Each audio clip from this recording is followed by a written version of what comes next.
बिस्मिल्लाहिर्रहमानिर्रहीम। How are you students? कैसे हैं आप लोग? I hope that you will be fine. Students, मेरा मकसद जो है वो स्टूडेंट्स के लिए आसानियाँ पैदा करना है। मेरा जो पर्पज़ है वो यही है कि स्टूडेंट्स कम वक़्त में ज़्यादा जो है वो मार्क्स हासिल कर सकें। तो इस वीडियो में पहले वीडियोज़ की तरह जो है हम इंशाल्लाह ईज़ी गेस और उसका सॉल्यूशन करेंगे। इस वीडियो में मैं आपको 9th क्लास का जो क्वेश्चन नंबर इंग्लिश का 4 है, जिसमें समरी राइटिंग है, जिसके बारे में स्टूडेंट्स परेशान हैं, तो ये बड़ा आसान है। आपके सिलेबस में 2 समरियाँ हैं, यानी 2 पोएम्स हैं, डैफोडिल्स और इफ। तो अगर आपने ये दोनों याद कर लिए दैट्स फाइन, और अगर नहीं की तो एक की है डैफोडिल्स या इफ की है, या बिल्कुल नहीं की तो फिर भी आपने परेशान नहीं होना। मैं आपके लिए एक आसान हल लेकर आया हूँ। आसान हल क्या है स्टूडेंट्स? अगर आप ये क्वेश्चन देखेंगे पेपर में तो वहां पर क्या है कि एक समरी आएगी एक पोएम की और दूसरे की पैराफ्रेजिंग आएगी। आपके सिलेबस में चूँकि 2 ही तो पोएम्स हैं, तो एक की जो है वो समरी आएगी और दूसरे की पैराफ्रेजिंग। तो इसमें कोई फ़र्क नहीं है, जो कि टीचर्स को भी बहुत कम पता होता है और वो स्टूडेंट्स को गाइड नहीं करते। तो ऐसे स्टूडेंट्स जिन्होंने सिर्फ़ एक समरी याद की है या नहीं याद की, उनके लिए ये बड़ी बेनिफिशियल वीडियो है।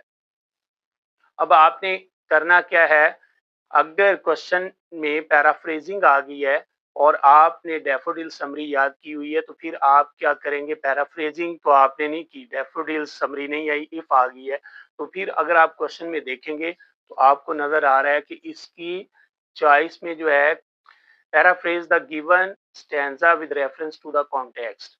तो ये जो स्टैंजा दिया गया है ये डैफोडिल्स में से दिया गया है, और अगर समरी ही डैफोडिल्स आ गई है तो फिर तो आपने डैफोडिल्स ही लिखनी है, और अगर नहीं आई तो फिर नीचे देखें, ये जो स्टैंजा दिया हुआ है ये किस में से दिया हुआ है? ये डैफोडिल्स में से। तो इसकी पैराफ्रेजिंग भी वही है जो समरी है। मैं उसका तरीका आपको बड़े आसान तरीके से बताऊंगा। आपने वीडियो को एंड तक देखना है, इंशाल्लाह आपको फायदा होगा। स्टूडेंट्स, अगर पेपर में डैफोडिल समरी आ जाती है तो फिर आपने समरी लिखनी है, और अगर समरी नहीं आती तो फिर आपने पैराफ्रेजिंग करनी है, और वही वर्डिंग होगी जो पैराफ्रेजिंग में मैं आपको करवाऊंगा, और वही आपने समरी में लिखनी है। तो इसलिए आपको डबल जो है वो याद नहीं करना पड़ेगा। पहले हम पैराफ्रेजिंग करते हैं वही वर्डिंग फिर हम समरी में यूज करेंगे। मतलब आपने पैराफ्रेजिंग में क्या करना है, सिर्फ ये एडिशन करना है। आपने हेडिंग देनी है रेफरेंस, और ये हेडिंग आपको जो है वर्ड्स जो हैं ये पेपर में से आपको मिलेंगे। अगर आप क्वेश्चन को देखेंगे तो उसमें रेफरेंस का वर्ड है और वो आपने हेडिंग लिख देनी है, और रेफरेंस का आर कैपिटल लिख देना है। तो आप लिखेंगे रेफरेंस में these lines are taken from the poem Daffodils. Daffodils का डी कैपिटल लिखना है बाय विलियम। विलियम का डब्ल्यू आपने कैपिटल लिखना है। विलियम वर्ड्सवर्थ जो है ये इकट्ठा वर्ड है, इसमें वर्ड्स और वर्थ को अलग-अलग नहीं करना, और वर्ड्सवर्थ का भी पहला डब्ल्यू जो है वो कैपिटल आपने लिखना है। उसके बाद आपने कॉन्टेक्स्ट लिखना है।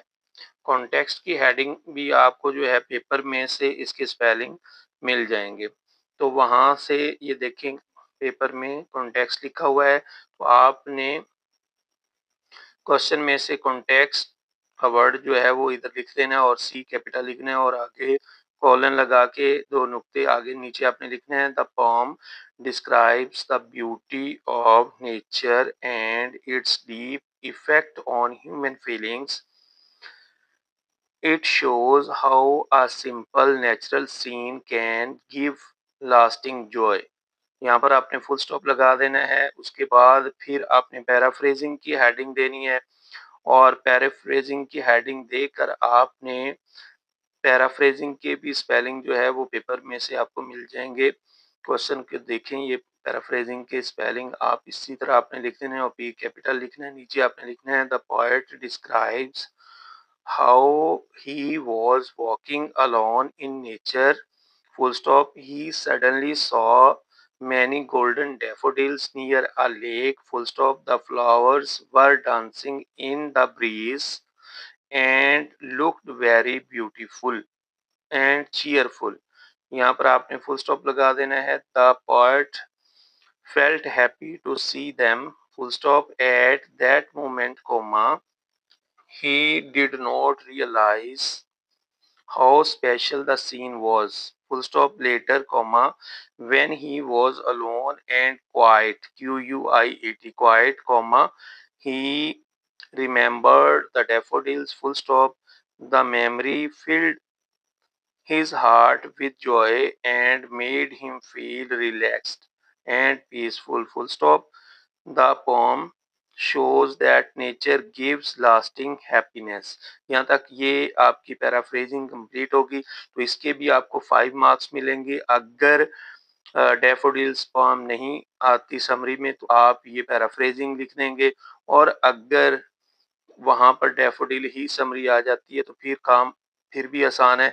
फिर आपने समरी में क्या करना है, आपने ये जो रेफरेंस वाली हेडिंग है और इसमें जो आपने these lines have been take these lines are taken from the pome daffodils by William Wordsworth, ये आपने काट देना है। नीचे कॉन्टेक्स्ट की हेडिंग और पैराफ्रेजिंग की आपने हेडिंग काट देनी है, बाकी सारा इकट्ठा इसी तरह आपने लिख देना है। तो ये ऊपर आप समरी की हेडिंग दे दें, ये समरी बन गई। तो यही आपकी समरी है और यही आपकी पैराफ्रेजिंग है, आपको डबल मेहनत नहीं करना पड़ेगी। और जिन्होंने समरी पहले से याद की हुई है वो इसी तरह इसकी पैराफ्रेजिंग बना सकते हैं, उसी समरी को इस्तेमाल करते हुए पैराफ्रेजिंग में भी लिख सकते हैं, और जिन्होंने याद नहीं की वो इसको अच्छे तरीके से याद कर लें। Best of luck. अल्लाह ताला आपको अच्छे नंबरों से कामयाब करे। मेरी दुआएं आपके साथ हैं, दुआ में याद रखिएगा। और अगर आपका पेपर बहुत अच्छा हो तो कमेंट जरूर कीजिएगा। Thank you. Have a nice day.